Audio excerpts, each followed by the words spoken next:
Hi friends, இன்றைக்கி வந்து நம்ம சூப்பரான விளாக் தான் பார்க்க போகிறோம். ரொம்ப ஸ்பெஷலான வீடியோ இது எனக்கு. ஃபஸ்ட்டு வந்து நாங்கள் என்ன ரெடி பண்ணுறோன்னு சொல்லிட்டு நான் ஷேர் பண்ணிக்கிறேன். ஃபஸ்ட்டு வந்து நம்ம காது குத்துற அரிசி தான் ரெடி பண்ணிகிட்ருக்கோம். ஃபஸ்ட்டு வந்து நல்லா அரிசியை வந்து கழுவி காய வச்சு எடுத்து வச்சுக்கிட்டோம். அதுக்கப்புறம் வந்து அதில் வந்து கொஞ்சம் தேங்காய், கொஞ்சம் முந்திரி பயிறு, கொஞ்சம் கடலப்பயிரெலாம் வறுபடுத்தி அதை எடுத்து வச்சுக்கிட்டோம். அதுக்கப்புறம் வந்து வெள்ளைப்பாவு காய்ச்சி அதில் வந்து நாங்கள் ஊற வச்ச அரிசியை வந்து அதில் மிக்ஸ் பண்ணிவிட்டு நல்லா இதானதுக்கப்புறம் ஏலக்காய், கொஞ்சம் சர்க்கரைலாம் போட்டு நல்லா மிக்ஸ் பண்ணிட்டோம். அதுக்கப்புறம் தேங்காய் எல்லாமே வறுத்து வச்சுருக்கோம்ல, அதையும் அதில் ஆட் பண்ணி நல்லா வந்து மிக்ஸ் பண்ணிட்டதுக்கப்புறம் கொஞ்சம் இருவனதுக்கப்புறம் எடுத்து வச்சுக்கிட்டோம். கொஞ்சம் அரிசி மாவுலாம் போட்டு கின்னா சூப்பரான காது குத்துற அரிசி வந்து ரெடி ஆகிடும். எங்கள் ஸ்டைலில் நாங்கள் இப்படி தான் ரெடி பண்ணியிருந்தோம். நாங்கள் வந்து என்ன ஃபங்க்ஷனுக்கு கிளம்பிட்டு இருந்தோம்னா, என்னுடைய அக்கா பையனுக்கு தான், அக்கா பொண்ணுக்கு தான் மொட்டை அடித்து காது குத்துறாங்க. அதுக்காக தான் நாங்கள் வந்து இதெல்லாம் ரெடி பண்ணிகிட்டு இருந்தோம். மறுநாள் ஆகிடுச்சு. நாங்கள் எல்லாம் ஃபேமிலியோட வேன்லாம் வச்சுட்டு ரெடியாகி கிளம்பிட்டோம். போகிற வழியில் ஜாலியாக என்ஜாய் பண்ணி ஃபேமிலியோடு பேசிக்கிட்டு போயிருந்தோம்.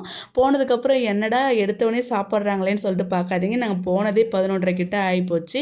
காலை சாப்பாடு வந்து டிஃபன் போட்டிருந்தாங்க. அதை போய் சாப்பிட்லான்னு சொல்லிட்டு கோவிலுக்குள்ளே போயிட்டோம். பக்கத்தில் இருக்க கோவில் பெருமாள் கோவிலில் தான் போட்டிருந்தாங்க. அங்கே போய் சாப்பிட்டுட்டு ஸ்ட்ரெயிட்டாக வந்து நம்ம கொல்லிக்குள்ளே போயிட்டோம். கொல்லிக்குள்ளே தான் வந்து இந்த மாதிரி சாமி வச்சு தான் ரெடி பண்ணி அவங்க வழக்கமாக பாரம்பரியமாக வந்து இந்த மாதிரி தான் காது குத்துவாங்களாம். நாங்களும் சொல்லிட்டு இதுக்குள்ளே போயிட்டோம். நாங்கள் போகிறதுக்குள்ளேயே மொட்டை அடிச்சிட்டாங்க. ஏன்னா வந்து ஏதோ ராவுகாலம் கண்டம்லாம் வரும்ன்ற மாதிரி ஏதோ இருந்துச்சு. அதனால் அவங்க வந்து மொட்டை அடிச்சிட்டாங்க. நாங்களும் ஓகேன்னுட்டோம். அதுக்கப்புறம் பொங்கலாம் வச்சுருந்தாங்க. சாமிலாம் உடுக்கெல்லாம் அடித்து சாமி கும்பிட்டுருந்தாங்க. அதுக்கப்புறம் வந்து பொங்கப்பானெல்லாம் எடுத்துகிட்டு கோவில் போகணுன்னு சொல்லிட்டு எல்லாருமே அவங்க ஃபேமிலியோட மொட்டை அடிப்பாங்க. எங்கள் அக்கா ஃபேமிலியில் எல்லாருமே ஃபேமிலியோட சாமிக்கு படைச்சிட்டு கோவில் பொங்கப்பானை வச்சு சுற்றிட்டு அப்புறம் வந்து மொட்டை அடிக்கிற இடத்துக்கு தான் போயிருந்தோம்.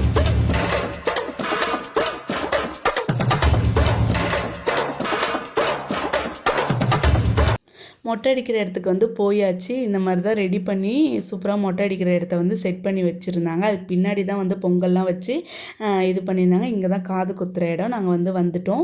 எங்கள் அம்மா வந்து ஒரு 11 தட்டு வந்து தட்டு வரிசை வச்சுருந்தாங்க. பழம், சாக்லேட்டு, ஸ்வீட்டு அந்த மாதிரிலாம் சேர்த்து எல்லாம் சேர்த்து 11 தட்டு வரிசை வந்து வச்சுருந்தாங்க.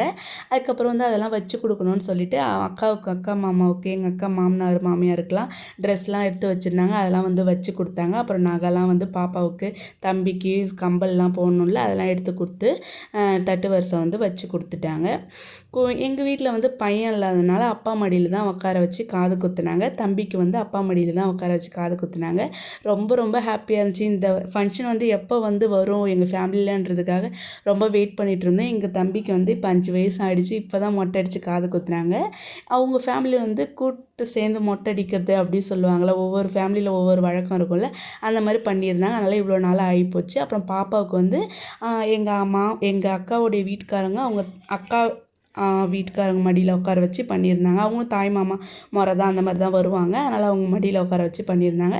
நல்லா சூப்பராகவே இருந்தது. தம்பி தான் ரொம்ப அழுதான், ரொம்ப திணறதான். பாப்பா இஸ் ஓகே தான், பரவாயில்ல, ஓரளவு காட்டினாங்க. பொம்பளை பிள்ளை தானே ஒழுங்காக காட்டணும், காலத்துக்கு அவங்க தானே கம்பல் போடுவாங்க. அழகாக காட்டிட்டாங்க. அது காட்டினதுக்கப்புறம் சூப்பராக க்யூட்டாக அம்மா வாங்கி கொடுத்த ட்ரெஸ்லாம் போட்டு விட்டாங்க.